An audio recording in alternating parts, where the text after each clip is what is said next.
ওই ঘরে কি হচ্ছে বল দেখিনি, কিছুই তো বুঝতে পারছি না।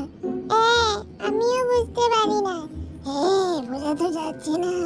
ঠিকই বলেছিস, ওই ঘরটায় কি হচ্ছে বল দেখিনি। মা ঢুকছে বেরুচ্ছে, ঢুকছে বেরুচ্ছে, আবার বাবাও মাঝে মাঝে ঢুকছে, মাঝে মাঝে বুনিও ঢুকছে বেরুচ্ছে। কি ব্যাপার বল দেখিনি, শুধু আমাদেরই ঢুকতে দেওয়া হচ্ছে না কেন বল দেখিনি, কি হচ্ছে? হ্যাঁ, এ বাবা, এইখানে আবার কি হচ্ছে রে? এত রাতে মা গেটের বাইরে কি করছে? ও মা, ওখানে তো কিছুই নেই, তুমি কি করছো? এগুলো কি করছো মা?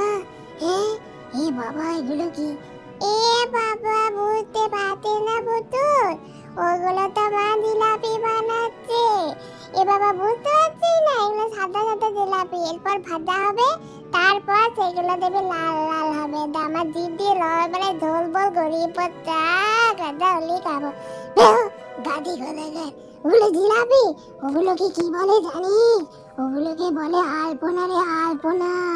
কাল পুজো আছে না, তাই দিয়েছে। এই দেখ, পুরো হয়ে গেছে, এখনো শুকায়নি।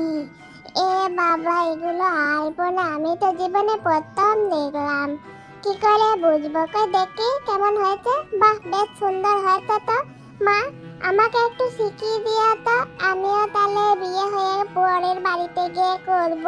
হ্যাঁ, ওই দেখ, এতক্ষণে আমাদের রহস্যর উদ্ঘাটন হলো রে। কালকে যে ঠাকুরটাকে কিনে এনেছিল না মা সরস্বতী, সেইটাই ওই ঘরে পুজো হবে।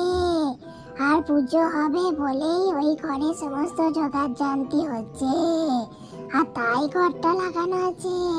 এবার আমরা বুঝলাম। এই দেখ, ও বাবা, এখানেও মা নকশা কাটছে। আহ, ওটা নকশা না, তুই তো একটু আগে বললি ওটা আলপনা, আলপনা। কিন্তু আমি আবার জিলাপি ভেবেছিলাম। আসলে আমার আবার না সব সময় খাওয়ার কথাই মনে পড়ে। আমি খেতে বড় ভালোবাসি গো। আমি তোমাদের আদরের পেখম, আমি খেতে বড় ভালোবাসি গো। খাবোতে বলতে পারবে না তোমরা আমাকে, শুধু ভোজন রসিক বলতে পারো। ভালো খাবার খেতে ভালোবাসি। আই, চুপ কর তো তোরা। দাঁড়াও, আমরা তোমাদের আমাদের সরস্বতী ঠাকুরটাকে একবার দেখিয়ে দিই, আর তার সঙ্গে সঙ্গে মায়ের দেওয়া আলপনাটাও দেখিয়ে দিই। এখানে কালকে আমাদের বাড়ির সরস্বতী পুজো হবে।